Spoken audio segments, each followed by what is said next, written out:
Andy, it's Schwartz. Listen, you got to stop bamboozling me. You got to stop pulling the wool over my eyes. I am your manager. That means I'm on your team. That means, in theory, we're supposed to have a shared vision and shared goals in mind. And then we have a plan. And then we try to collectively achieve our goals. What I don't want to ever happen again is for you to be like, Schwartz, hey, man, you got to call this guy. This is the expert. Two of my dear friends are using this guy online, and he's like blowing them up. He's getting them followers. He's getting them engagement. He's getting them reaction. Schwartz, you got to talk to these people. I want to see a quote. Okay, what do? I get on the phone with this guy who happens to be wonderful and really knowledgeable, but he doesn't even fucking work with the people you told me he works with. And I'm saying names. He's like, I'm sorry, who are you talking about? And in theory, I've been bamboozled again.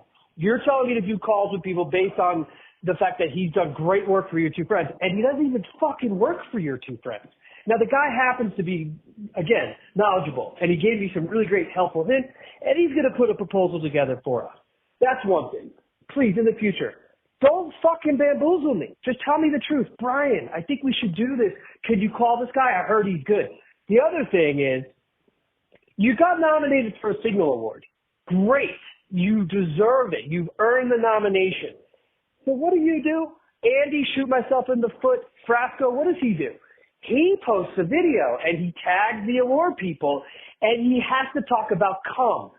Andy, no one needs to hear you talk about cum. Not me, not the Signal Awards people, not Nick, not Artie, my dog. Nobody except the person that you're putting your penis inside of should hear the word cum ever.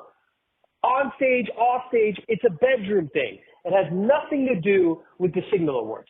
And so, thanks for fucking ruining our chances for getting nominated. I appreciate it.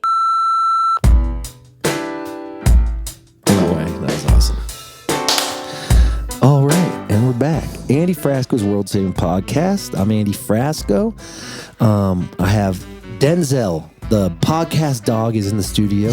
He is hamming it today. He is hamming it. Last time he slept the whole time. Oh no, now he's excited. We got estrogen in the building. I know, he freaked out. Feel it. I told you that he loves women, and right when your manager's assistant walked in, he ran down there. Yeah. He fell up the stairs coming back up. We got Nick Gerlach, my co-host. A big week for the podcast. We have Josh Radnor from How I Met Your Mother on the show. I used to watch that show when it first came out. I love that he was into being interviewed by us. I feel like that was one of the last big, great sitcoms because, they don't really make them anymore. Streaming kind of killed the sitcom. Right. Because I think it came out in like 2005. I remember watching it. I can't believe that show was on for 9 years. Yeah. It was kind of like the Friends of millennials, too. He's got a solo record. He was a collaborator with what's his name? Ben Lee. Ben Lee, yes. I used to... You interviewed him 18 minutes ago. My head's everywhere today. I know.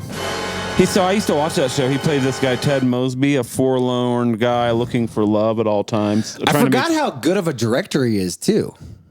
He directed Liberal Arts, which I loved. Is that the one about the guy like dating a way too young chick? I mean, he does some talented shit. Now he's doing music. I'm stoked for you to listen to this because we also talk about ayahuasca. He's a big ayahuasca fan.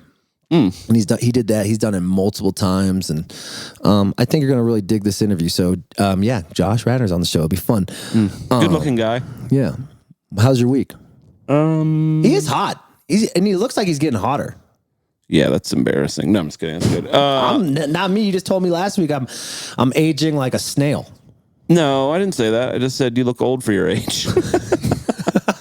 My week was good. I had a good weekend. What did I do? I played a quartet show at Serves. And then I played a wedding. Oh, nice. That was okay. It was a lot. I played this Wook Fest called Wormtown. It was awesome. Oh, yeah, that looked pretty fun. It was cool. And it was all, it's like... Who else was on it? Some Motet, friends. Dogs in a Pile. Did you see the Motet at all? Yeah, I hung out with them. New singer. She's fucking badass. Yeah, I played a gig with her, too. I don't know when. Doesn't matter. But she's I just great. love this community we have in Denver now. I'm like really adjusting to like living here for a while. Yeah, it gets kind of draws you in, doesn't it? I'm in now. Here's what I like about Denver. Yeah, it doesn't have everything LA and New York has, but it has a lot of what they have. Right. It has just as talented people, and it's just so much easier to get around here. I know. Also, both you can fly places easier. Yeah, 2 hours everywhere. That's what Maybe one thing 3, I love. yeah. I'm like, yeah. If you want to go to like to Boston or something, It's like 3, but and a that's still half. not that bad. No. It would be like 6 from LA. Right. I don't understand why any touring band would live in LA. Or the East Coast. Or New York, or anywhere. It's just like, that was what's the best thing about Cosby sweaters. We weren't making a ton of money, but we ended up making money because we all lived in Indianapolis. Yeah, you could go left or right. And my rent was like $250 a month and shit. Let's go. Yeah. This is before everything. Shout out to Indiana. Indiana, $250. No, this is like before, everything got inflated and shit too, though. Yeah. We, you know what I started? Jeremy Sulkin. Yeah. Sulkin. Sulkin. Sounds like he's like sulking.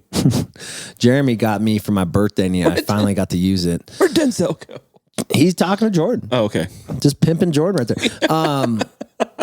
I talked to, so he gave me this transcendental meditation class, 3 days, and I'm Who on did? day 2. Who? Jeremy. Oh. For my birthday. He's like, I think I really like this. Like, it'll teach you how to like meditate while you're in the road and stuff. Is it online? It was a Zoom class with 20 other people. And I did 15 minutes. And I thought I was going to be fucked up. I thought I was like, oh shit, I can't even be alone in my thoughts. You and me, I love having people over all the time. Yeah. You're the opposite of me. I love being alone on my thoughts. Yeah, I can't.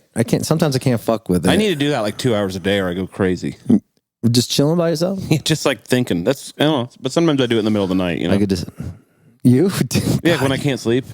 You just like sit up in bed and. I don't do anything, so I'll just lay there and think about stuff. It's fun. Oh, I get a lot of good thoughts I would going. hate that. It's okay. Yeah, you like it. You got to face your demons at some time. Yeah, but like I felt like I fell asleep, but I guess that's part of it because they teach you how to like. That's the point. Channel in the You're breath, transcending. but like finally, no thoughts were going through my head. I'm like, oh my god, this is fucking awesome. And then you died. And then I died. That's crazy. Let's go. I think Josh Radnor's into that too. Yeah, Josh loves it. That's the only thing I wish that we talked about it, but he was such a great interview. We were just talking for an hour. I was like, holy shit. Yeah, He's like, it's like, sometimes. He's from the Midwest. That's why. Yeah, Columbus. Midwest people are chill as fuck, dude. Yeah. And like, I think he's a sometimes Browns fan. actors, they don't want to open up, and he was totally talking. I'm like, ask them anything about everything. And he said everything.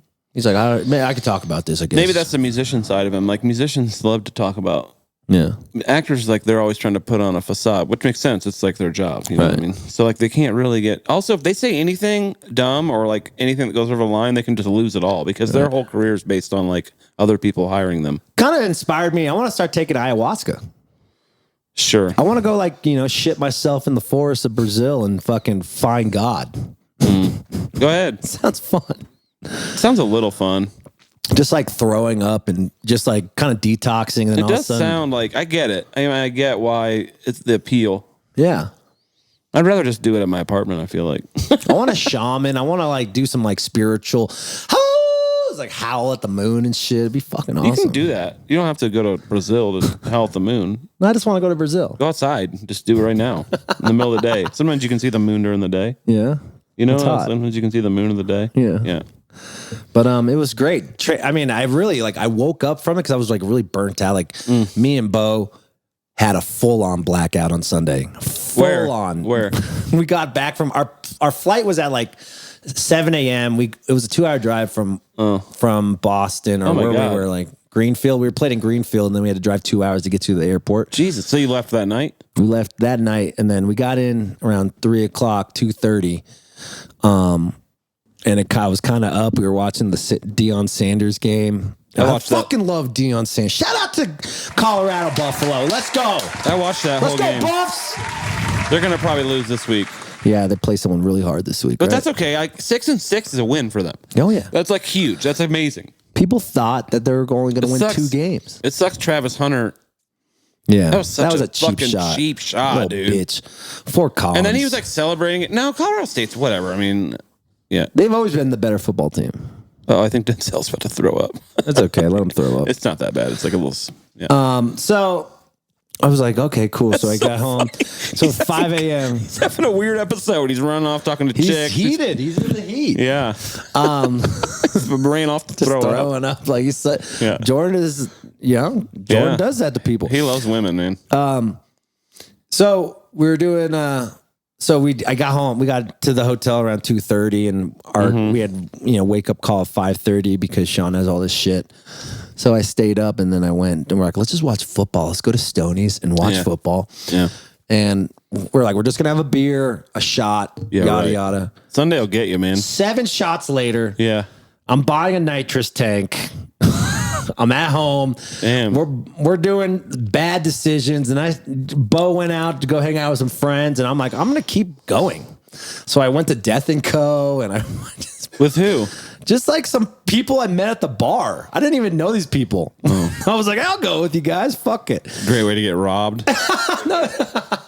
Well, like, like they put you in all your sections, like, and I think they knew my band because it was Buffalo. Right. They're rooting for Buffalo, yada yada.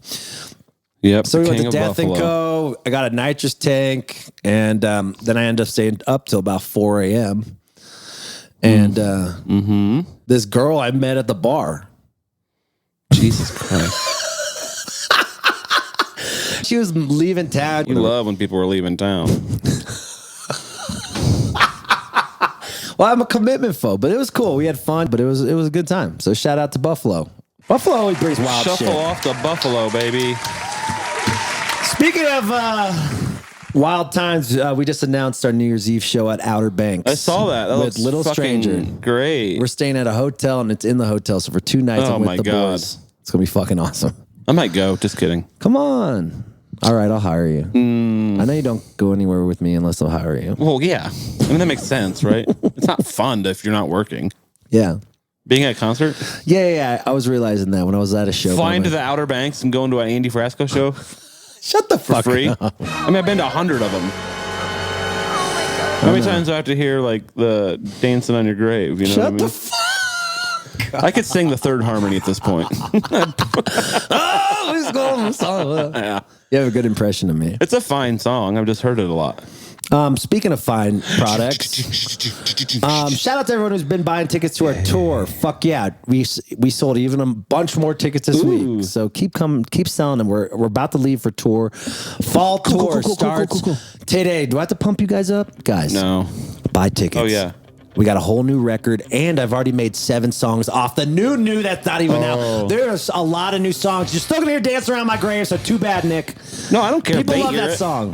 I'm not knocking the song. I'm just saying I've heard it a lot. Okay. Yeah. Jesus. Well, anyway. Fucking Christ, dude. Like, get some confidence. Come on out. I don't have confidence. I'm Jewish. Oh my God! Stop blaming it on your Judaism. Why? Steven Spielberg's confident. No, he isn't. Oh, he's insecure as fuck. Woody Allen. Oh my! Are you kidding? I fucking hate you. I know exactly what you're doing, and it's not going to work. He seemed pretty secure. So buy tickets to our fall tour. He's pretty brave. Shut the fuck. Woody Allen's pretty brave. Oh, I just got that with him marrying some kids. He's pretty confident. Oh my God! I mean, he's brazen, that's for sure. Josh won't even be able to promote this episode because we're just talking about having sex, and I think he's had sex before. Yeah, he has. He's a famous actor. Yeah. God, he was so nice. Multi-millionaire famous actor. Yeah. I always do that. You called me out on this, and I do it. I'm like, hey, can we be friends? So fucking and lame. I Instagrammed him, DM'd him my number. You did? And he gave me my. Well, maybe he wants to be your friend because you're in a more, your band's more famous than his, and he wants to open for you or something. Maybe. No, I asked him to sit in at our Brooklyn Bull show. He's like, nah, that's where I get intimidated. But he's like, I had a great talk with you. We should be friends. So I'm like, okay. Why does he want to sit in with you? Maybe he doesn't do that. He just doesn't do it. He's like, maybe he just does his own shit. Yeah. He's an artist, He's an artist. Some people are musicians, some people are artists, some people are. But I love carpenters, director friends. Like he's a really good brain about figuring out how to. He's like, I was picking his brain about that because I eventually want to direct a film. It's a certain thing, yeah. I have no desire to ever do that, but it's cool. Speaking of amazing products, Daaaaang Gummies, baby. Daaaaang Gummies. Colorado area, the best. I sold some the other day. Man, I had one last night. I slept like a fucking baby. I was at Kush Club and I talked a girl into buying a couple tins. It was awesome. Do they still have the ours in there? I think they were sold out of ours actually, but it was fun. I sold her on them. She was like talking to the guy next to me, and I was like, "Try these." Yeah, it's like also, guys. It's like I was thinking about it, like some people don't like smoking, like just smoking anything. Come here, idiot. So. He isn't too good for us today. Yeah, he is fucking on one right now. He just wants to stay there and have Jordan look at him. He wants to be in the artwork, he said. Yeah. He says bullshit he's not in the artwork. Who? Oh, Denzel. Your dog? Yeah, we'll get him his own Daaaaang Gummies. But guys, like some people don't like smoking weed, and that's fine. Maybe you still need that THC. You might as well try edibles. And these are the best edibles. I'm telling you, these are the best edibles in the market. I'm not blowing smoke up your ass just because they pay us. They fucking are good. They are taste good, but they do pay us, but they are good. But they do pay us, but they are good. But yeah, they give us some money, but they're very good. But yeah, we get a check every month, but they're my favorite. But also, yeah, they do give us money. And they're homogenized. Homogenized. You're never going to say that word right, are you? I think that's why I think I'm dyslexic. Homogenized. Homogenized. That means like every bite has the perfect amount. So if you only want to eat dyslexic. 10 milligrams, you eat the whole thing. If you only want to eat 3 milligrams, you eat a third of it. Yada, yada. You'll know your dosage. Like I only like to eat a half and see how I feel. Man. And then like another half and then two more. Another half if my brain chemicals get me going. Get me going. What are you going to do today after this? Do you have like a free day? I'm getting a haircut. Who cut your hair? Bridget. I love Edward Bridget. Scissorhands. She does cut it a little too short, so always like the first tour. I just did like dude, that'd be a funny skit. You should get like an Edward Scissorhands guy to cut your. Yeah, that would be actually pretty funny. What if you're Edward Scissorhands? We'll just put you in like Nicholas Normal Hands. Nicholas Normal Hands. I'm still been insecure about when you said my hands look like dog paws. They feel like dog paws. They don't. I don't know what they look like. They're weird though. There's something going on. You didn't I fully think I'm develop. dehydrated. I don't think you fully developed in the womb. My dad has fat ass fingers too. I don't think you fully developed in the womb. I don't think so either. How long were you in there?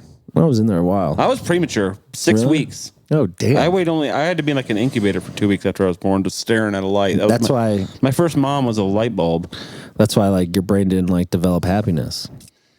I'm happy. I don't understand why you never think I'm happy. I don't ever see you happy. It doesn't matter. I don't have to express happiness. Why not? If a guy has $200,000 in his bank account and you don't know about it, he still has $100,000. What are you rich with?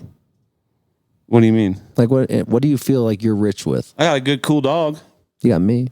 Yeah, I got a pretty cool, my career's pretty cool. Your career's great. I don't make like a ton of money yet. I think I'm going to. I think it's coming. I'm rich with love from you, Bo, my fam. Oh, you mean like, yeah. Like what are you rich with? Like if I do think my career, weirdly, people would think my career is not going well right now just based on like, I'm not in a famous band, but it actually is secretly going very well. You're in a famous podcast. Yeah, we'll see. Let's go. Our numbers keep getting bigger, That's people. True. Thank you so much for all your support. There's a ton of new people that showed up. I really appreciate it. We love you. You know what I really want to be rich with, though? What? If I could have, if you could be rich with one thing, what would it be? Money. Yeah, me too. Let's go. Fuck all that other shit, dude. No, Josh and I talked about that. He's like, he had the money and he still, it wasn't making him satisfied because, artists too, it's like, actually, I decline that. I could have all the money. I was still sad. Like I make money now, I make pretty decent money now. Yeah, you do. Still kind of sad. But when I do make great art, I'm happy. Yeah, but you also make more money when you make great art. True. Some people don't. Maybe you're just a little bitch. You know what I mean? Maybe it has nothing to do with your career or the money. Maybe you could be doing anything and you'd be like this. Like when I was editing our podcast last week, I was so stoked because I felt like we really did have a good it was a good product last week. Mm-hmm. And I think you're gonna love this interview with Josh. It's always a good product. Bitch. So head over if you want to watch all the great product we have. No, but if I could be rich, it'd definitely be like hundreds of thousands and millions of dollars. It'd be tight. But I have a lot of friends who have hundreds of millions of dollars. And you do?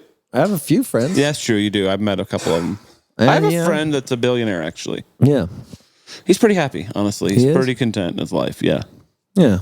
I have friends like that. And I mean, some are happy. Some are, still striving to look for happiness. Money can't buy happiness. But except for yes, it can. You know what I mean? True. Yeah. Volume.com. Shout out to Volume.com. Volume. They are the best. I heard they might re-up with us. When did you hear that? I just made that up in my head. I didn't hear that yet. I'm just manifesting it. Yeah, I am manifesting. Have you ever manifested something? What? Woman? Like woman? I never thought about that. That's where my you God. Is manifesting being sexist? No. Here's what manifesting is. It's when you get the thing you want, but it's only 78% of it. Oh my! Like the pay gap. Jesus fucking Christ!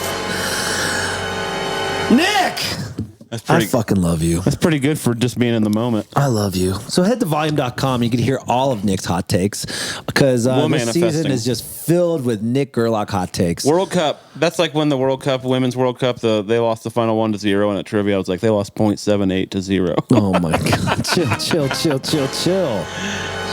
Women's sports. Catch the fever. Jesus fuck. Women's sports. Yep, it's still going on. You're fucking ridiculous. Women's Jordan's sports. listening to this right now, like, fuck these guys. I like women's sports. I'm just fucking around. Women's sports, ESPN2, Sunday, 2 p.m. Volume.com. If you want to watch any live stream, they have great live streams on there. Or if you want to stockpile your watch our podcast. You want to go on a binge, maybe a Sunday binge, go listen to all the podcasts for this season. Head to volume.com. Yep. Watch us. Watch this beautiful dog throw up all over my house. He didn't die. He might have. It's not going to be bad if he did. He gets like stomach thing. It's like you kind of. And if you're a creator, head to volume.com/creator and get yourself on volume.com. You can make money on there, by the way. You can make money. They got those. I can't remember what the money. There's like a thing on there. It's called, and you can tip people. It's kind of like Twitch. It's like everything. TikTok has make that. Make the money. Get your money. It's good to have your content not just on YouTube or Facebook or Instagram. It's good to have all your content and on all these platforms. Like, it just fucking helps. There's fan bases for every platform. You might as well grow your fan base. So head to volume.com. And they don't make you pay to be on it like Twitter. Yeah. Yeah, they ain't doing that hoe shit. I mean, that hasn't happened yet, but that's funny. If you pay to be on Twitter on that website now, I pay. You would? I'm on. It's so shitty now, though. I love it still. I do too, but I'm not paying to only use it. Right. You're paying to be verified. That's a little different thing because it can monetize your shit. But paying just to read other people's shit, no. Yeah, no, silly. I'm not paying to listen to Matt Walsh. So head to volume.com. Okay, guys, we have a great show. We got to get out of here because... shit, that went fast. Yeah, because Josh's interview is an hour, and I really want you to hear this whole thing because I learned so much. Super famous dude. Super great artist. Sitcoms. He was in How I Met Your Mother. He was a director. Hunters. He was in Hunters with Al Pacino. Liberal arts. He was a director for liberal arts, and now... Browns fan. So now Josh is promoting a new record. He's going solo like Tupac up in this motherfucker. Tupac got murdered. Oh, we don't want Josh to get murdered. We love Josh. He was a fan of our band. I couldn't believe it. He's like, yeah, man, I heard your song. Yeah, he seems really smart. He seems great. So, Chris, play some of Josh's music. And are you ready to have a great week? Yeah. Oh, yeah. All right, guys, enjoy Josh, and we'll see you next week. Bye. Bye, Denzel. Bye. Bye, Denzel. He's done. He's done. All right, bye. What a dog. What's up, Josh? This is awesome. How you doing, buddy? I'm good, man. How are you? I'm doing good, man. Where are you at right now? You in LA or Columbus? Where you at? Oh, I'm in Brooklyn. I've relocated back to New York with my fiance. I got engaged, and we got a place in Brooklyn. So I'm here. Yeah. Where are you? I'm in Denver right now. Yeah, I'm from LA, but I've been spending most of my time. The music industry is pretty neat out here. So the road to Red Rocks. That's what we call it. Oh, okay. I listened to an episode where you guys were talking about all the great trumpet players in Denver. Was that right? Yeah, exactly. Yeah. All the jam bands, all the handsome, sexy trumpet players. Yeah. So I heard you're doing music, bro. This is exciting. What do you, first I want to talk to you about Bentley because he's amazing. And then now you're going solo like Tupac, Josh. I love it. So I want to hear. That's right. We'll talk about the music first, and I got a couple questions about your past life too. What made you want to do music? Well, first I want to say I really love your music. I scooped you, I think. Did you have the closing song on the Gary Goldman special? Yeah. Some days. Yeah. Great tune. Thanks, so I snagged that one. And then I noted after I got the offer to do this, I was like, oh, I've pulled a bunch of your tunes. I really like your stuff. Let's fucking go. I'm gonna clap for myself. Let's go, Josh. Thanks, big dog. I appreciate it. Tell me, I appreciate it, man. Yeah, I scored that film. Gary is one of my closest friends. Him, Todd Glass. I mean, I love the comedy world, so it's pretty badass. Yeah, I've known Gary for a while, and I was actually at that taping. Were you there at the Great Depression? Oh, yeah. Okay, yeah. I was at the second taping, and then I rewatched it, and I noticed your tune in there. But I guess, the way I started doing music in some ways was like, I've always been like a crazy fan of music. If I had to choose between like watching a TV show or a movie or a book, like my first thing is like, I want to listen to music. I want to watch music. I want to, go to shows. And so when I started writing songs with Ben Lee, he'd been a friend for about a decade. And he said, let's write a song together. And I approached writing music as a fan, like Ben would always tell me, if you've been doing music a long time, you start writing music to impress other musicians a little bit. Like you don't want to make, you want to make the cool move. And I would always be like, what's that? No, I don't want to listen to that. And he said it kind of kept him pure, like coming back to the listener and the fan. I still continue to have some insecurities about this kind of mid-career pivot, even though I've never, I'm still acting and writing and directing and doing all that. But, I always thought, I don't know when you started playing music, but I always thought you had to start when you were like 10 or 12 and have the band in your parents' garage and do that whole thing. And I just started later. But I think there's something cool about starting later because I brought an older sensibility to my music right away, Right. And so Ben and I put out 2 records as Radnor and Lee. We wrote a lot of songs over a couple of years, toured. I learned so much from him about songwriting. So I got this great kind of I was both doing it professionally with Ben, and I also got this kind of songwriting apprenticeship with him, because he's written so many great songs, and he's so skilled not only at writing them but articulating what he's doing, which I don't know if everyone can do that in some ways. Yeah. But we put out these records, and then 2021, I put out a 5-song EP on my own. I didn't even play guitar when we started. I just picked it up about 6 years ago. And let's go. I fucking love it. Yeah. I don't know if you remember, was guitar your first instrument? Piano is always, but I started when I was 20 or 19 too. So it was I started late. I was managing bands. Yeah. Encouraging. But I don't know if you had that experience of your first couple of years of songwriting when you're just learning how to construct things and what chord progressions kind of work together. And it feels like unlocking this code or world. And I just songs just exploded out of me, and I don't write at the furious pace I used to in those first couple of years, but I still write probably at least a song a week in some ways. That's what I wanted to ask you. I bet the first couple sessions with Ben were you intimidated to even show him ideas, what's in your head? Hey, what about this? Ideas. We just had a friend date to hang out and write a song. And then we would talk, and then out of our conversation, I've done a lot of co-writing, and I find that's the best thing is just have a conversation, and out of that conversation, something will resonate or be vibrating a little bit. And you'll be like, I think that's a cool idea. Let's see if there's a song there. Yeah. And that's what, and we'd been friends for so long that it was the safest possible collaboration I could do while being a novice, Totally. And we forget that music is supposed to be fun. It's not supposed to we're always trying to make everything so fucking serious. I feel maybe in your way, you're with How I Met. Yeah, you're with your show for 9 years, 10 years. I felt you needed something else to do. Do you feel like you needed a curveball in your life? Was everything kind of mundane? Why did you decide music when things was going was out?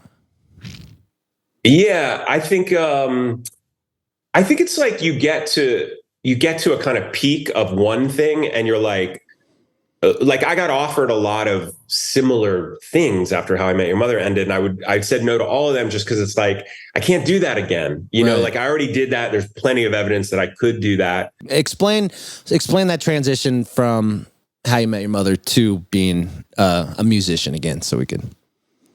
Yeah. So I think we started writing songs either right when it ended, or it was right at the tail end of it, when it was ending. Or maybe we had written a couple songs while it was still on, but it was definitely I could feel that chapter coming to a close. I think, the way that it makes sense in my head as not being such a curveball is I still feel like I'm telling stories. I participated in the 9-year story, and then I've directed movies, and that's a 90-minute story. And now I'm doing 3 to 4 minute stories. And sometimes I feel you have to look at the idea and say, this is actually just a 4-minute idea, right? Or this is a minute idea, or this could go 10 years, It's so true. So it's kind of like the content dictates the form, if that's the right way to say that. Yeah. But also being such a fan and being so moved by good music, or what I consider good music, and then, you know, I always thought people who could write songs and play songs, I just thought it was like this weird alien superpower. But once I figured out I could do it, it just became more and more exciting to me. I was like, wait a minute, like I could be like one of those people that actually write songs that move people. Like, right. I just thought it was the best thing in the world. And it was great to discover that. I think like when you're a kid, you stick with what you're good at. Like you when you're a kid, you try and fail at a lot of stuff, but then you find your lane. Yeah. And then if you rewarded for it, it's hard to jump out of your lane and do something else, because you have to suck for a while. Right. And adults good at that. Like, we don't want to suck for that long or that publicly, you know? Yeah. So I had to jump through the valley of being not as good, but because I had Ben as this little security blanket, in some ways, it helped me. I could both learn and do the thing at a pretty high level all at the same time. Yeah. What do you think that is? You think that's just ignorance is bliss? Like when we're younger, we're more fearless. And then as we go through life, we're kind of like, you know, start second guessing ourselves. Like, are we like being in new things? Like, what's your take on that? I think so. I think that, like, in some ways, when you don't have a reputation, right, it's a lot easier to risk. You know what I mean? Like, you don't have anything that people are like, play your old stuff or whatever. Like, you know, like you don't have old stuff. You just have you, right? Right. So I think there's something that if you're hungry and if you want to try things, you're basically toiling in obscurity until something hits. And there's something, you know, I think people write a lot about failure, but I talk with a lot of people who are doing art at a pretty high level, and no one really talks about success, right, and how hard success is and what a prison success can put you in, you know, because you then have to rebel the thing that came before. Right. Right. Exactly. It's like I was going to ask you, you know, what's more intimidating, like developing a character for 9 years or directing a film or making a 4-minute like piece of music? Is it all the same to you? Do you have this thing in your brain that's like wanting you to be the best at everything? Maybe that's why we're afraid of failing. Yeah. I mean, I'm sure I have that, you know, but I've done it enough to know that like discomfort and struggle and bad first drafts are like part of the thing. Mm-hmm. So like, I don't sweat that as much as I used to. I don't sweat the fact that not everything I touch is a masterpiece, you know, like I have some like working knowledge of like the process. Right. But you know, I definitely have like anticipatory anxiety. Like I've directed 2 movies, and like when that financing comes through and you realize that you're going to have to actually make the thing that you promised people you could make, right, and you just have that sleepless night of like, that's not going to happen. I'm going to lose people some real money here. Yeah. But you know, I don't know if you're like that. I just have to sometimes sweat out the worst case scenarios. Right. I just get to work. Yeah. You know? Like, yeah. Tell me about liberal arts. Like, that must've been a dream of yours to do that, you know? Yeah. I mean, I directed this first movie, Happy Thank You More Please. That was, you know, real low budget, but we got to Sundance. We won the audience award. It was a real thrill. And then the money for liberal arts, which I had written pretty quickly after that, came through real fast. And at the time, my agent represented Lizzie Olsen, who had only done 1 movie. So we got her like really at the right time. And we went back to my college in Ohio, Kenyon College, where I went to school. And I got to bring a film crew there for 2 months and, you know, make a movie. It was a real thrill. We went back to Sundance, and, you know, it was a great experience. I have some heart sickness that I haven't directed a movie since then. I've directed a couple, you know, music videos and other little things, but I really want to get behind the camera because I love it. I'm in this weird thing where I'm like, I'm doing all these different things because I suspect it sounds like you're like this, like you get restless just doing one thing. Yeah. Right. And, but it's hard to manage multiple kind of careers. Right. Cause put energy into one and the other one kind of has to go dormant for a little while. So it's tricky. Yeah. And it's like, kind of like, I won't call it retirement from acting, but like, some people don't have that chance to like finish a project up at such an early time in your life, you know? People don't, and you can move on as an actor and do this or be a director. Like you also did, Broadway. It's like, I think it's so cool that you could do a full circle of things. Like, why the fuck not? You know, with your brain telling you this, of course you could do music as well, you know? Yeah. Yeah. And I don't know. I think a lot of people will sit in the audience and watch something like I'm not going to do stand up. Like that's an area I'm not going to, but I love good stand up. Like I'm a real big comedy fan. And it's one of the few things that like music documentaries and stand up, I'll watch anytime. I have less patience with like other storytelling forms for some reason. But when I watch stand up, there's a part of me that's watching it, but I'm also watching and thinking, how would I do this? If someone forced me to get out there and do it, I used to watch music like this. Like, how would I write songs? I guess I'm always projecting myself onto stage, not in a way that I can't appreciate another person's artistry, but I'm curious about how are they doing this? Like it's sometimes hard for me to get lost in art because even, with films, I'm like, I'll know when there's a long tracking shot and there's been no cut. Right. I'll notice that. And I'll tell my fiance, like, have you noticed they haven't cut the can? And she's like, no, I have not noticed that until you pointed it out. Right. So I think I dissect things a little bit technically. And I'm curious, like, how you're doing this. Like, why is it working? I hear a song I love. I look up the chords immediately. I'm like, how'd they construct this? Yes. I want to look under the hood. So like you're a problem solver. You want to get, when did you start learning? Like, let's go into directing first and we'll go into music. Like, did you start like when you're filming how you met it's morning. But when you're filming your TV show, were you kind of like in the director's ear, like kind of like looking at how they were processing shots like that? Or when did you start like falling in love with directing? Was it like a few years in, or have you always been in it? Because you went to NYU and stuff, right? Yeah. That was for acting, but I worked with some like really high level theater directors. And I was always curious of like, what's going on behind the camera. I was always actually a little jealous of like directors, like got to stay in their own clothes, didn't have to go through hair and makeup, but still got to be incredibly, artistically, fulfilled and in charge. Maybe that was some of it.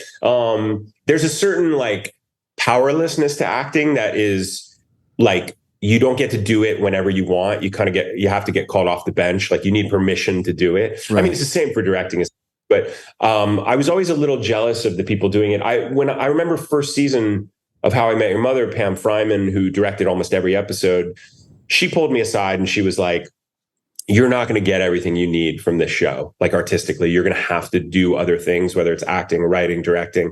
I guess I was never, a multi-camera show is like, they have 4 cameras going at all times. It's a little more of a math equation, how they covered it. Right. And she was able to do some really artful things on that show, but that particular form is not, doesn't allow you to kind of pull it apart and go crazy as much as like a movie.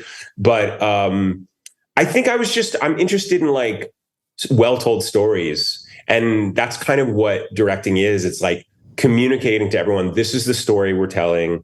This is what I need from you. This is what I need from you. And almost being like the gatekeeper of the tone. Like if you want to cast people who are all in the same movie, when someone's miscast, it's kind of like, you're in a different movie than everyone else. Like that's not quite the world that this exists in.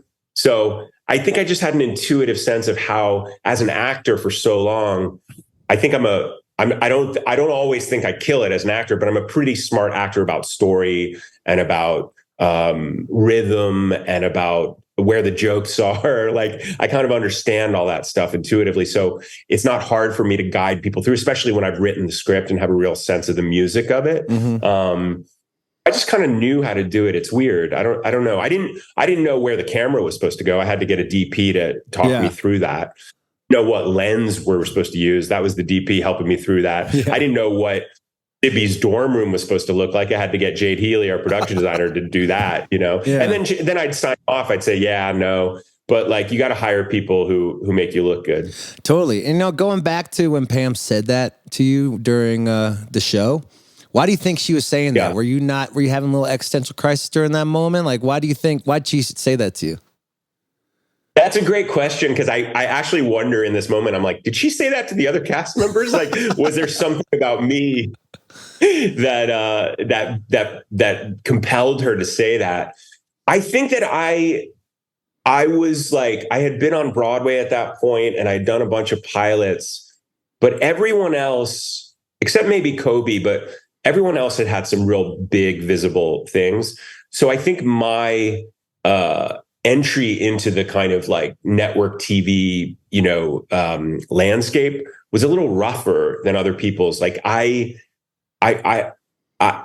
was like losing anonymity was weird and hard and complicated, as it always is for people. But I think that also I expected, once I got a hit show on a big network, that I would just be happy all the time. Same, bro. And like a lot of, I solved, I did it.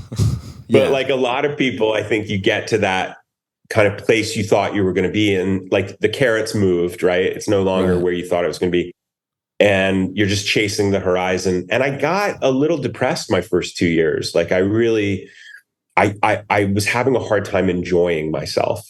And I think it wasn't until I started writing and doing my own projects, and, I went through a kind of spiritual crisis. I started, drinking tons of ayahuasca at these ceremonies in South America. Like I was just trying to do everything I could to figure out what was real, because something about the world I was in was both lovely and also felt a little artificial. And I was just so hungry for something that felt like sustainable and solid, know? Well, it's like you said earlier in the conversation, there is no finish line in art. So why did we put a finish line in it, Well, it's kind of like capitalism demands it, right? Like it's only valuable if it's monetized, if tons of people know about it and love it. And that's just such a terrible thing for an artist to they're hard waters to swim in, right? As an artist, success versus something, that feels really right and what you want to communicate. I mean, it's lovely when the two can kind of come together. And I don't, if we knew the secret to that, we'd all be doing it all the time. Right. Just like you meet your moment sometimes, and other times you're just making the thing because you got to make it. Yeah, exactly. So tell me about this ayahuasca trip. Did you tell your parents, or like, hey, mom, hey, dad, I know you're lawyers. I know you're a camp counselor. You're a school counselor. Like, I'm taking drugs and going to the forest. I told him I was going to Brazil for 3 weeks, and I told him it was a meditation retreat, is how I described it. Hell yeah. I ended up telling them, I did a lot of ceremonies over kind of like a decade or 12 years. And I ended up telling them, they thought I had gone off the deep end. I came from a real, like, just say no. My mom was like a real just say no kind of Nancy Reagan era mom. Same. And so they thought I was like, doing the very thing they told me not to. But interestingly, I stopped drinking alcohol because of ayahuasca. Like, it actually tuned up my life in a pretty healthy way. And now I actually met my fiance doing psychedelics. So they love her. So I'm like, well, there was additional benefit to it. But yeah, I mean, they've also... But what was I going through? Yeah, like what were you going through that made you want to keep going? You felt like the first time wasn't enough. Were you still feeling sadness? Were you still feeling like you weren't complete? Like, go through the process of how long it took for you to finally like love yourself, I guess. I mean, I don't know if I'm there. Yeah, same. That's why I'm asking.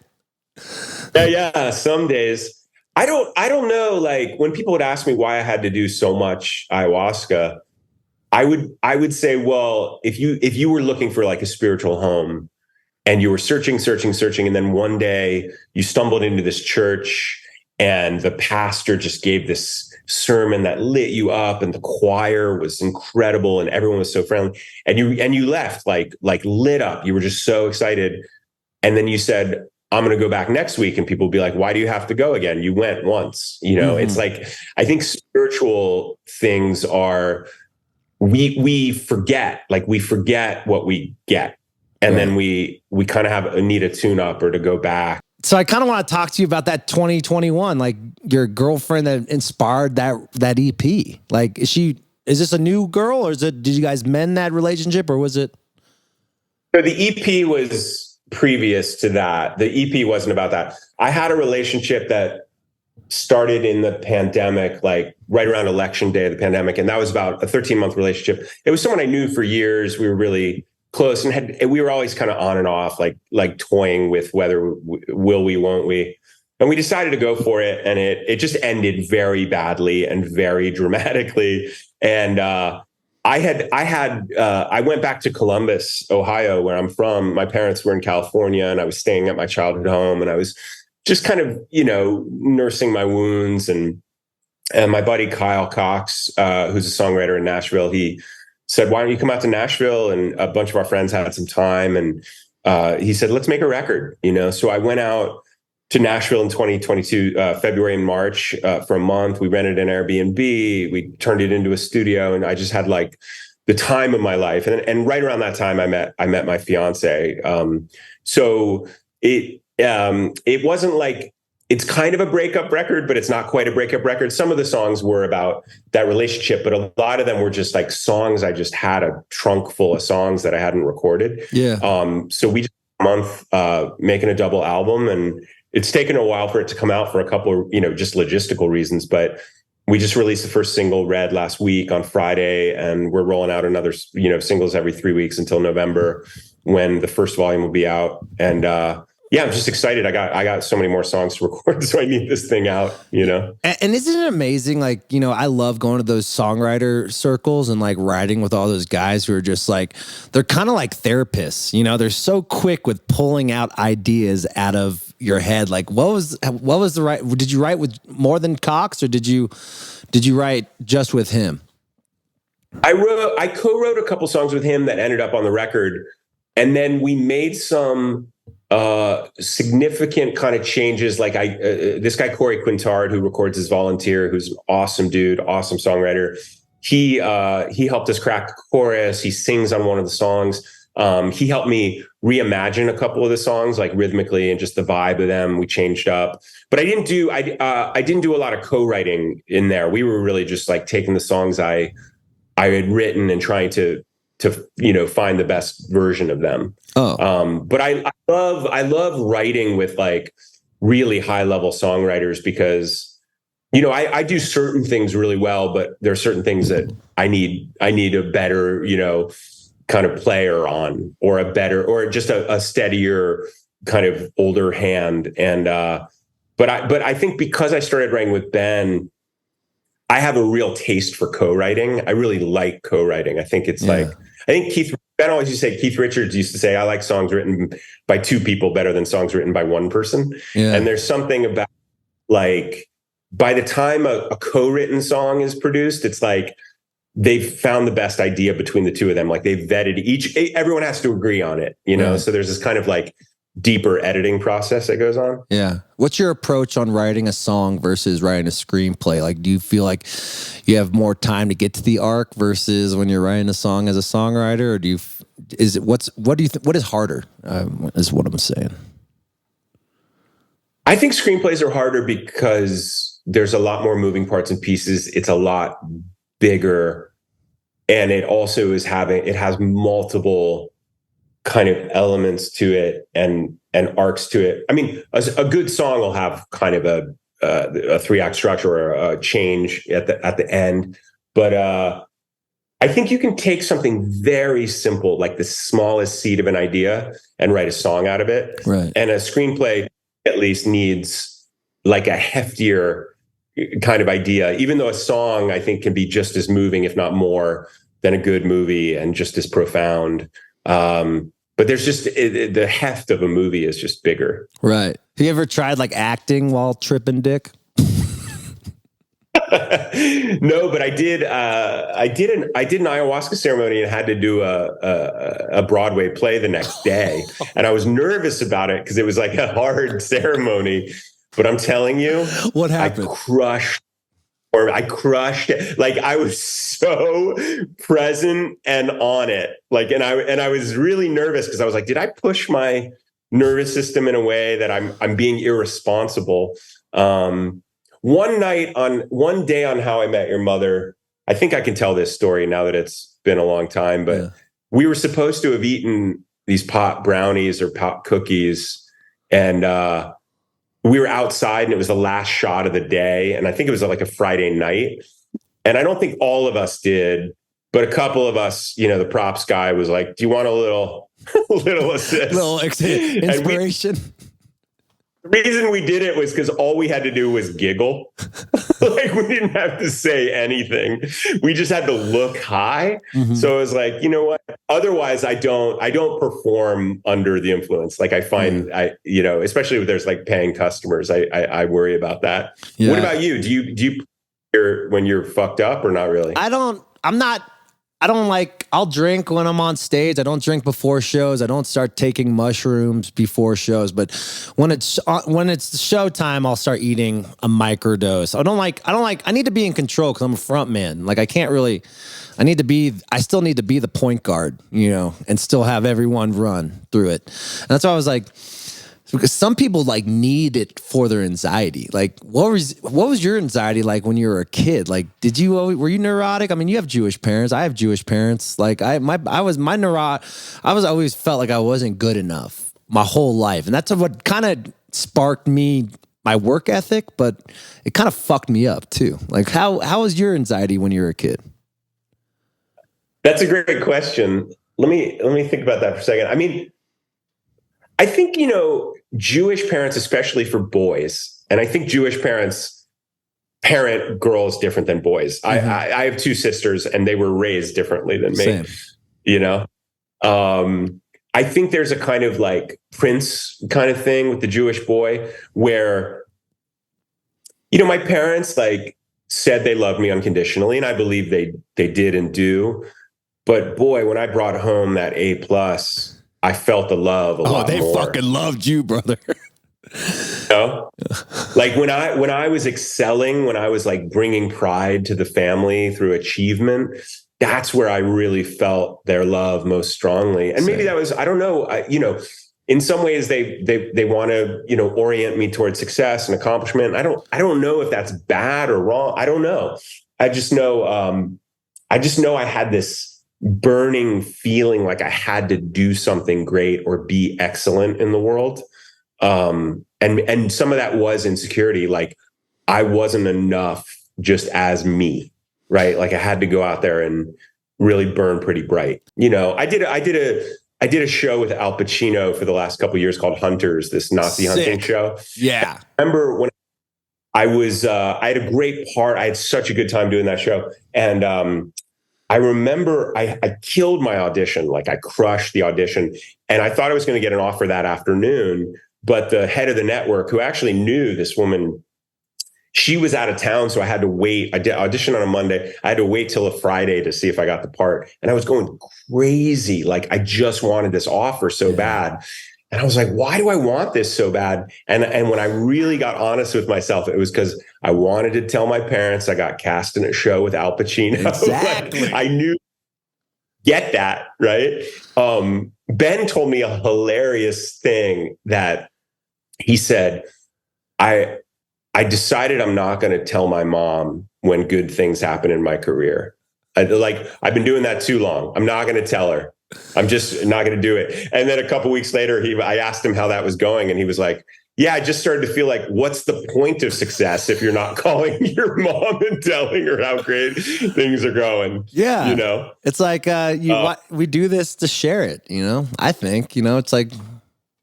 Look, I want my parents to be thrilled. I remember I did this play Disgraced on Broadway about a decade ago. And the opening night was really just wonderful. And we got this standing ovation, and I caught my parents out in the audience, and they were beaming in a way that they don't let me see.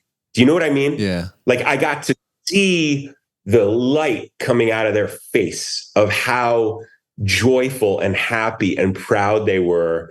And they're just much more muted around me. I think they don't want to pump me up, or they're worried it's going to, I don't know what it is, Midwestern something.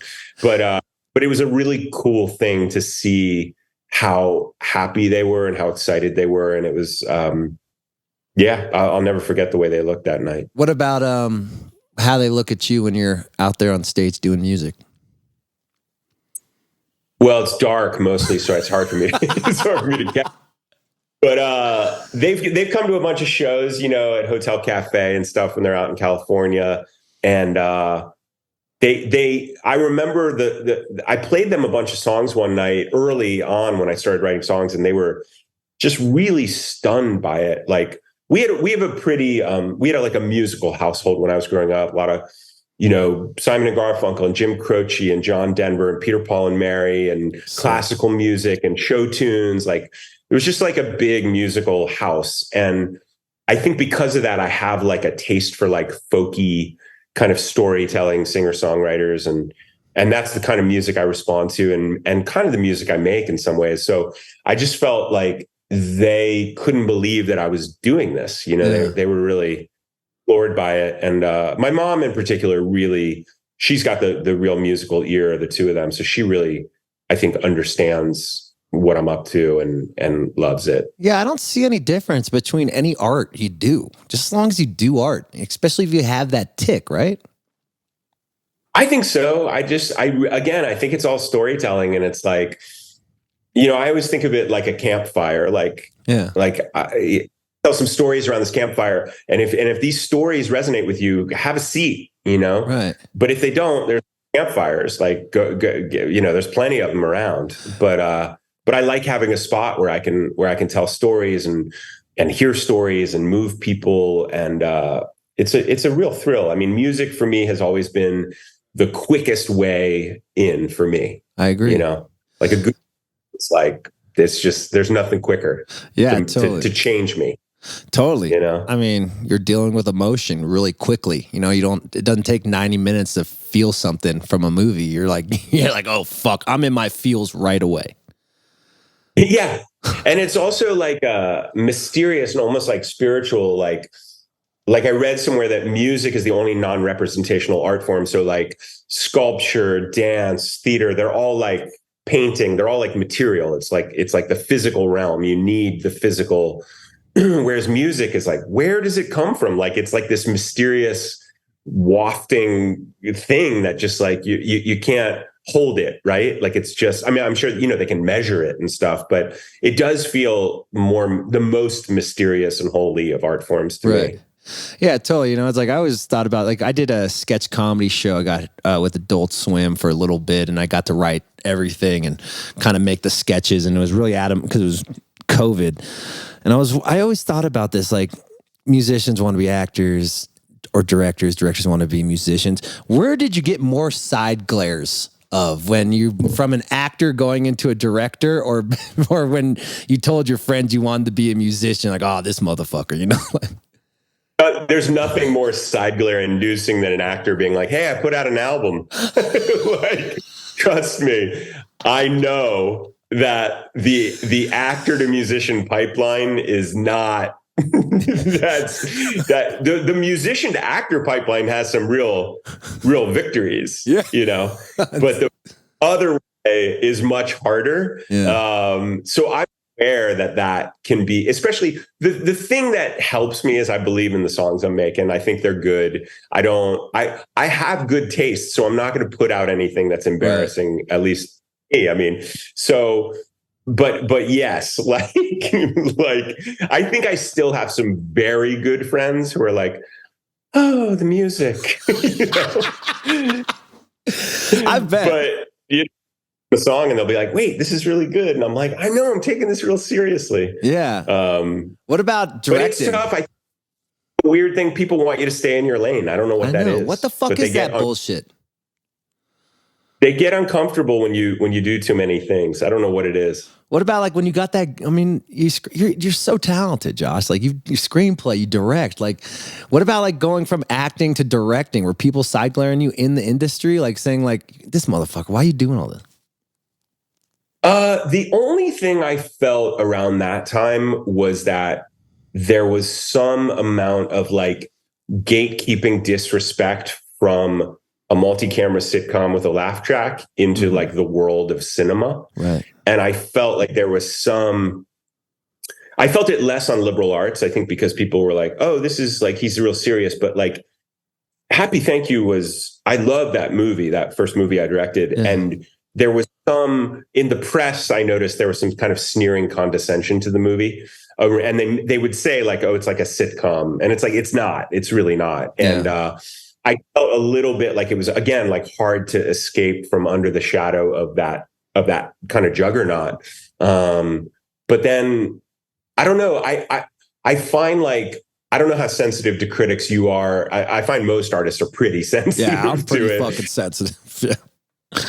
Yeah. And, but it does feel like if you keep going, you get the last laugh, right? You know, if you just keep making it. And then eventually, you know, you go from like, you know, being derided and being mocked and being hated to like getting a Lifetime Achievement Award at the end of the day. You know what I mean? Like it, like someone like Adam Sandler, who I really admire, who like those early movies, and he was so widely disrespected critically. I know. And now people are like, you know, the venerable Adam Sandler, you know, he won a Mark Twain Award for American humor. I feel like if you just stick with it and you trust your voice and you keep going, eventually, you know, the tides change. But I'm pretty thin-skinned around that stuff. I can't read a lot of criticism. Yeah, me either. Do you feel like you haven't got your flowers yet for all the things you've done? Yeah. Same. Same. That's why we're going to be friends, dog. Let's go. I'll talk. Yeah. What is that? What do you think that's in us that make us still feel like we're unsatisfied or we want the respect? I'm like, you have such a great, I mean, your resume is unbelievable, Josh, and we still feel like we don't get our flowers. Yeah, I don't know. I don't know if that's how we're wired and we're specific, or I think there's something in the human. I think it's pretty human. I think like I know some incredibly honored, like in the pantheon kind of actors and directors, and they feel the same way. You know, right. A friend of mine told me, his therapist told him, he said, the thing you have to get is there's no such thing as a winner's circle. Yeah. Like there's some room that like Scorsese and DiCaprio are just in, like swigging champagne and laughing and having the best. And it's like, no, they're worried about their next gig. They're doing, you know, I can't speak for them. I don't know them, but there's this kind of idea that when I get here, the yelping dog in my chest will stop. And it never does. But I don't know if it does. And maybe like the thing is make peace with that and just keep going. And, you know, when you hear that voice of like, I didn't get the flowers or whatever, just, you know, thanks for sharing. Yeah. we're just today. There's no other thing to do. Right. Like, what was it like being in the presence of like a Pacino? Like, what was he calmness, or was he always like trying to get better with his stuff? Like, it's like, you got to learn from those people, right? Yeah. He was incredible to me because he was 78, 79 when we were working together, and he was like as hungry as ever. Like he just wanted to stay until he got it right. He tried so many different things. I felt like he was one of the best examples for me of like failing, like being unafraid to fail. Right. Like you think that an actor like that is just everything they do is gold. And it's just not true. You know, it's kind of like if someone saw your first drafts of like songs or something you're writing, you'd be humiliated, right? Because you got to work on it. You got to cut out the bad bits and rewrite. And I got to watch him edit, like as an actor. Like each take, I got to watch him refine it, figure it out. He'd go, I figured it out. Let's do one more. Let's do, you know. And it was always like he would always get to someplace really brilliant and really subtle and interesting. But watching him get there was totally fascinating. Like but I also, he doesn't walk around being like, I've got all the Oscars and all the awards and I am happy perpetually. Like he's still a man living a life, aging, you know what I mean? Like nothing gets you out of it. It's like, it's hard to be here. It's hard to have a body. It's hard to age. It's hard to have an ego. Right. Do you think that helped you with like when you're doing your takes, like when you're doing your takes in music? You know, like when you're in the studio and you're like, I didn't get the right impression on that song, or I didn't really feel like that lyric came across. You felt like it helped you kind of be better in the studio? Well, one thing I like I love like doing one take, like kind of straight to tape or something. But there's also something really thrilling for a perfectionist when you can just head back in the booth and grab that one line that you don't like, right, and just get it till you like it.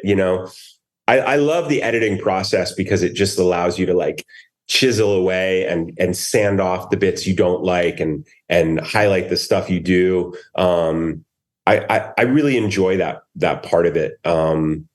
Yeah. What's that like for you? Are you on yourself when you're making it? Yeah, because like I'm a live band. We're punk rock. Like we're always like one take. If you don't get it in 3 takes, you're not ready yet. And I like that idea, but I also like kind of like taking my time because normally we're doing 250 shows a year, so I get 6 days to make a whole record. It's not like I get 2 months or 3 months. So it's like I kind of force my brain, like, let's get this thing fucking popping. But this new record I'm doing, I'm taking my time, and I actually have time to fucking do it. And it's like I love the experience. It's so much better when you're taking your time with your art, right? You have any projects like you felt like you rushed, like a directing gig or? Great question, but can I ask you something? Because I'm super curious. Yeah. Do you take songs out on the road and get them where you want them or before you go into the studio? Sometimes. But then I realize that I'm catering to my live show versus not catering to just like trying to make a timeless piece of music. It's like a juggle. Cause like, it's like sometimes the live setting wants a more funky bass line or wants more, but that doesn't translate as well on record. So it's kind of like a balancing act of, all right, the fans like, right. It's more of like, I think of like, all right, the fans like this chorus. It's a hooky chorus, then I go to fine tune it in the studio. Right. I've had the experience though of like, you release a track and then you figure out how to play it after. Exactly. You know what I mean? And then you're like, oh man. And it's not even the band, right? It's not even the band that recorded, right? Because if you're going on tour with it, you hired some Nashville guys, right? To make the record. Yeah, I mean, we made it and we hired, they played on a lot of the record, the guys I made it with, but we brought in, the horn player and the keys player and vocalists, who just, upped the quality of the thing considerably. But what was your question? It was about if I'd rushed something. Like, did you ever feel like you rushed a project? Like you're like, director, maybe ran out of budget on a directing piece, or like felt like you didn't really give it your full energy when you're acting in a Broadway show. Like, do you ever feel like you lose sleep over something that you felt like you could have done better as an artist? If you do an 8-month run on Broadway, you're going to have nights where they're not your best, and you got to yourself for those. But I'm trying to think. I had a movie that someone was ready to pull the trigger on and finance, and I was like, the screenplay's a B+ right now, or a B, and I don't know how to fix this right now. And so I said no to doing it because I knew that it would have been it would have been undercooked in a way that I would have had to then work really hard in the edit to cover the seams or change something. So I said no to that. And I think in some ways I can probably err on the side of being like overly cautious and overly, like I overdraft. It's a difference between me and Ben. Like Ben and I would do something and he has very little lag time between idea and execution. Right. He just wants to like lay it down and get it out in the world. And I'm like, shouldn't we take a couple more whacks at this thing? Like, I think we can get this better. And I think there's benefits to both, because sometimes I think I overthink things and I spend a little too long staring at them. And he is not like that in a way that I actually admire. So, and I think on Ben's reasoning is because he plays these songs every night, or he has this setting where he's playing music at a club every night. And he's not stressing over like, fuck, I fucked up that version of the song, because he feels like maybe tomorrow will be a better version of that song. That's like my mentality on it, like doing so many shows. Because Ben, I grew up listening to fucking Ben, dude, and he was the man. And I've always saw him. He was a workhorse. He was gigging. Now I see him doing DJing and shit. It is fucking hilarious, man. No, I know. It's incredible. I think part of where that comes from in him is he trusts that there's going to be more. Right. Like he doesn't have an impoverished idea of his own relationship with his creativity. He's like, yeah, this is what we made today. We'll make something else tomorrow. It's not a big deal. Let's just move on. Let's get it out there. I'm just more of a chiseler, right. You know, I like to hone it a little bit more. But I think he, you know, what I thought was cool about our partnership was like, he got something from my way of being and I got something from his way of being. And out of that, I think we made some pretty cool music.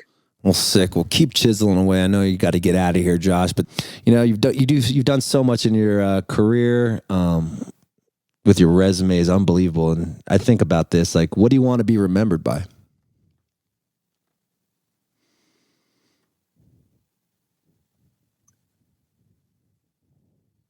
I mean, I don't know. I'm thinking it's like, I'm about to get married. Like, I want to be a good husband. Yeah. Sick. I want to be someone who made some things that moved people. You know, I don't know if, you know, when I watch certain people and they're playing stadiums and everyone's going crazy, I don't know that I need that energy. What's real sweet to me is like a dark room, you know, where people are really locked in and listening and moved and grateful. Yeah. You know, that's it. I mean, look, I want the flowers, I want the success and all that, but I'm rescaling my ambitions and, I just want to make good stuff. You know, I want to see what comes out of me. So yeah, art is key. And however, you know, like, that's why I always talk about this with my stand-up friends. Like, you know, it's awesome playing the theaters and it's awesome playing the arenas. Like, we're going on tour with Bert Kreischer and like, they're doing their arenas and stuff. And then I talk to my boys like Todd Glass, where it's like, he loves the theater because you're in control of the energy, you know? And I feel like it's all about doing your best work. It doesn't matter how big the rooms are, right? Yeah, and I think different artists they're tailored to a different space. You know, it's so important. Like, what kind of space can you fill? What kind of space do you want to fill? I want to hear about Red Rocks at some point because I just that seems like such a unbelievable experience. It's unbelievable, man. Just, you know, 10,000 people and it's just vertical. And like, you know, it's one of the most beautiful venues in the world besides like the Gorge or I love Forest Hill in New York. That's a great room. That looks where's that? The old tennis stadium where they used to do Wimbledon okay. In New York. Yeah, I don't know. I'm in this point. I've been a club guy for 15 years, and in the last 2 years, we're finally getting, you know, we're getting our flowers, bud. So it's cool. But it took a second. For you. I hope I can see you soon. You will, buddy. So stay happy. New record coming out. I can't wait. Will you send me the record? Will you tell your publicist to send me the record? Get it to you. It's out November 17th. It's called Eulogy Volumes 1 and 2. Can't wait. Yeah. Well, go get them, Josh. Keep fucking things up and be good to yourself. You know, you're a good man. You too. Take care, Josh. Later. There we go. That was fucking awesome. Let's go.